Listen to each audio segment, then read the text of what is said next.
Next gen நேயர்கள் அனைவருக்கும் வணக்கம். நான் உங்கள் டாக்டர் வி ராஜ்குமார் சிவாச்சாரியார் பேசுகிறேன். இந்த வார ராசி பலன்களில் நம்ம பார்க்க போகிறோம். அதாவது மே மாதம் 25ஆம் தேதியிலிருந்து மே மாதம் 31ஆம் தேதி வரை வைகாசி மாதத்தில் இந்த நாட்கள்லாம் எப்படி இருக்குது அப்படிங்கிறத நம்ம பார்க்க போகிறோம். அதாவது வைகாசி 17 தேதி வரையில் வரும், எப்படி இருக்கும் அப்படிங்கிறத நம்ம பார்க்க போகிறோம். அதற்கு அடுத்ததாக பார்த்திங்க அப்படின்னா உங்கள் ராசிக்கான பலன்கள், பரிகாரங்கள் எல்லாமே நம்ம பார்க்க போகிறோம். உங்கள் ராசிப்படி என்ன மாற்றங்கள், என்ன நடக்க போகிறது அப்படிங்கிறத நம்ம பார்க்கலாம். அதே போல் உங்கள் நற்காலத்திற்கு வழிகாட்டும் வார ராசி பலன் அப்படின்னு சொல்லலாம். ஏன்னா இந்த வாரத்தில் நமக்கு என்ன நடக்கும், அடுத்த வாரத்தில் நமக்கு என்ன நடக்குங்கிறத நம்ம தெரிஞ்சுக்கிட்டோன்னு சொன்னால் அதற்கு தகுந்த மாதிரி சமயோஜிதமாக நம்மளுடைய செயல்பாடுகளை நம்ம கொண்டு போகலாம். ஸோ அதற்கு தான் சுய ஜாதகம்ங்கிறது வேறு, பொது ராசி பலன்கள். இந்த ராசிக்கு இந்த இப்படிலாம் இருக்கும், அது சில பேருக்கு முழுமையாக அப்படியே பொருந்திடும். அதனால தான் இந்த வார ராசி பலன் அப்படிங்கிறது. இந்த வார ராசி பலன் மூலமாக நம்ம என்னென்னலாம் நம்ம தெரிஞ்சுக்க போகிறோம் அப்படிங்கிறது, தெரிஞ்ச விஷயங்கள் அப்படின்னு சொல்லும்போது வீட்டில் நிம்மதி, வாழ்க்கையில் செழிப்பு பெற பரிகாரங்களை செய்ய மறக்காதீர்கள். இந்த வாரத்தில் ஒரு பரிகாரம் சொல்கிறாங்களா, நேரம் கிடைக்கும்போது கண்டிப்பாக போய் செஞ்சுட்டு வாங்க. 12 ராசி பலன்கள் உங்களுக்கு மிகுந்த வழிகாட்டியாக இருக்கும். அதுலேயும் பார்த்திங்கன்னா 25ஆம் தேதி பார்த்திங்கன்னா மாத சிவராத்திரி, சிவபெருமானுக்கு விளக்கு போடுங்க, வில்வத்தினால் அர்ச்சனை பண்ணுங்கள். 26ஆம் தேதி அமாவாசையும் கிருத்திகையும் ஒன்றா வருது. 28ஆம் தேதி அக்னி நட்சத்திர நிவர்த்தியெல்லாம் வருது. ஸோ இந்த வார ராசி பலன்களை நம்ம பார்க்க போகிறோம். மகர ராசி நேயர்களை உங்களுக்கு எப்படி இருக்கும்?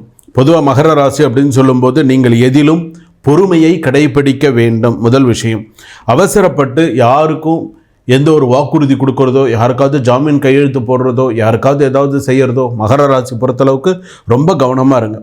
பொருளாதார சூழ்நிலை சமமாக இருந்தாலுமே சில நேரத்தில் கடன் வாங்கி சில நேரத்தில் செய்யக்கூடிய சூழ்நிலைகள் உண்டு. அதே போல் பார்த்திங்க அப்படின்னு சொன்னால் கணவன் மனைவி இடையில் சிறு சிறு கருத்து வேறுபாடுகள் தோன்றும். எதனால்? பண விஷயத்தில் தான் கருத்து வேறுபாடுகள் தோன்றும், மற்ற விஷயத்தில் தோணாது. சரிங்களா? பண விஷயத்தில் முக்கியமாக கருத்து வேறுபாடுகள் தோன்றும். நீ இதை பண்ணலை, நான் அதை பண்ணலை, ஏதாவது ஒன்றுக்கொன்று விஷயங்கள் வரும்.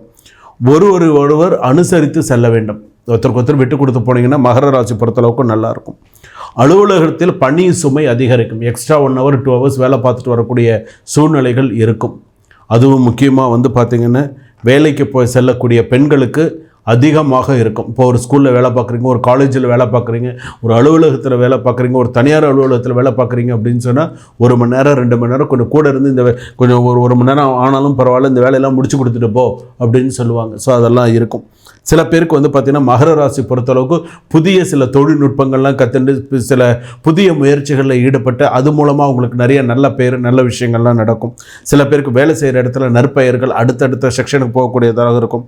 சில பேருக்கு மகர ராசி பொறுத்தளவுக்கு புதிய விஷயங்களை படிக்கிறதுக்கான யோகங்கள்லாம் உண்டு. சில பேருக்கு தடைப்பட்டிருந்த படிப்பு சில பேர் தொடரக்கூடிய சூழ்நிலைகள் உண்டு. சில பேருக்கு பார்த்திங்கன்னா வேலை மாறி தான் விருப்பப்பட்ட இடத்துல வேலை மாற்றம் பெற்று அந்த இடத்துல போய் வேலை செய்யக்கூடிய சூழ்நிலைகள் உண்டு. அதே போல் பார்த்திங்க அப்படின்னு சொன்னால் நீங்கள் செய்ய வேண்டிய விஷயங்கள், நீங்கள் பண்ண வேண்டிய சில வழிபாடு செய்ய வேண்டிய சில விஷயங்கள் அப்படின்னு இருக்குது. மகர ராசி பொறுத்தளவுக்கு சனிக்கிழமையில் அல்லது வியாழக்கிழமையில் ஸ்ரீதேவி பூதேவி சமேத பிரசன்ன வெங்கடாஜலபதி அந்த தாயாரோடு இருக்காங்க இல்லையா, ஸ்ரீதேவி பூதேவின்னு இருக்காங்க இல்லையா, அந்த மாதிரி இருக்கிறவங்களுக்கு துளசி மாலை சார்த்தி, மல்லிப்பூ சார்த்தி, 3 தீபம் ஏற்றி வழிபாடு பண்ணினீங்களே ஆனால் உங்களுக்கு சிறப்பு. அதுவும் இனிப்பு வைத்து நைவேத்தியம் செய்து அது அப்படியே தானம் மாதிரி கொடுங்க, பிரசாதம் மாதிரி கொடுத்தீங்கன்னா நல்லது. குறைஞ்சபட்சம் பார்த்திங்க அப்படின்னு சொன்னால் பெருமாளுடைய ஸ்லோகமோ, பெருமாள் சம்மந்தப்பட்ட சில விஷயங்கள், விஷ்ணு சஹஸ்ரநாமம் கேட்குறது, இந்த மாதிரியான நல்ல விஷயங்கள்லாம் நீங்கள் கேட்டுட்டு சில விஷயங்கள்லாம் பண்ணிட்டு வந்தீங்க அப்படின்னு சொன்னால் உங்கள் ராசிப்படி நல்லாயிருக்கும். மகர ராசி பொறுத்தளவுக்கு அலைச்சல் அதிகமாக இருக்கும், நிறைய அலைச்சல் அதிகமாக இருக்கும், செலவுகள் அதிகமாக தான் இருக்கும். மகரம், கும்பம், மீனம், மேஷம், ரிஷபம், மிதுனம் உடல்நிலை பாதிப்பு, அலைச்சல் திருச்சல் அதிகமாக தான் இருக்கும். ஒரு நேரம் வேலை செஞ்சுட்டு முடிச்சுட்டு உட்காருவாங்க, அடுத்த வேலை ரெடியாக இருக்கும். சிரிச்சுட்டே தான் இருக்கணும், வேறு வழி இல்லை. நம்ம வேலை செஞ்சுட்டோம் முடிச்சிட்டோன்னா நமக்கு நம்ம கோபத்தை வெளியில் காட்ட முடியும். சிரிச்சுட்டு அடுத்தடுத்து அப்படியே பார்த்துட்டு அப்படியே போயிட்டு இருக்கணும் வேண்டியதான். இந்த வாரத்தில் யாரையும் நம்பி பணம்லாம் கொடுக்காதீங்க. இந்த வாரத்தில் 25 தேதிக்கு மேலே 31 தேதிக்கு மேலே யாருக்காவது லட்சக்கணக்கில் பணத்தை கொடுத்துட்டு அப்புறம் வரலன்னு உட்காந்துருக்காதீங்க. இந்த வாரத்துக்கு பணத்தை கொடுக்கறது கொஞ்சம் பொறுமையாக பணம் கொடுங்க.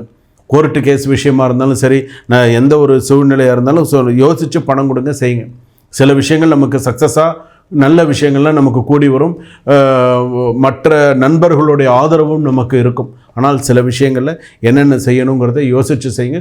கூடியமான வரைக்கும் தெய்வ வழிபாட்டில் எவ்வளவுக்குள்ள உங்களை நீங்கள் ஈடுபடுத்திக்கிறீங்களோ அவ்வளோக்குள்ள உங்களுக்கு நல்லது. திருவோண நட்சத்திரம் மகர ராசி கண்டிப்பாக நிதானம் தேவை. அதே போல் பார்த்திங்கன்னா அவிட்ட நட்சத்திரம் மகர ராசி கேட்கவே வேண்டாம். நான் எங்கன்னா ஓடி போனால் போதுங்கிற நிலைமையில் இருக்குது அவிட்ட நட்சத்திரத்தை பொறுத்த அளவுக்கு. ஸோ அதனால் என்ன செய்யணுங்கிறத யோசித்து செய்யுங்க. உத்திராட நட்சத்திரம் மகர ராசி சொல்ல முடியல, மெல்லவும் முடியல, துப்பவும் முடியலன்ற கதியில் இருக்குது. பார்ப்போம் அடுத்த வாரம் எப்படி இருக்குங்கிறது உங்களுக்கு பார்ப்போம். சரிங்களா? சுபம்.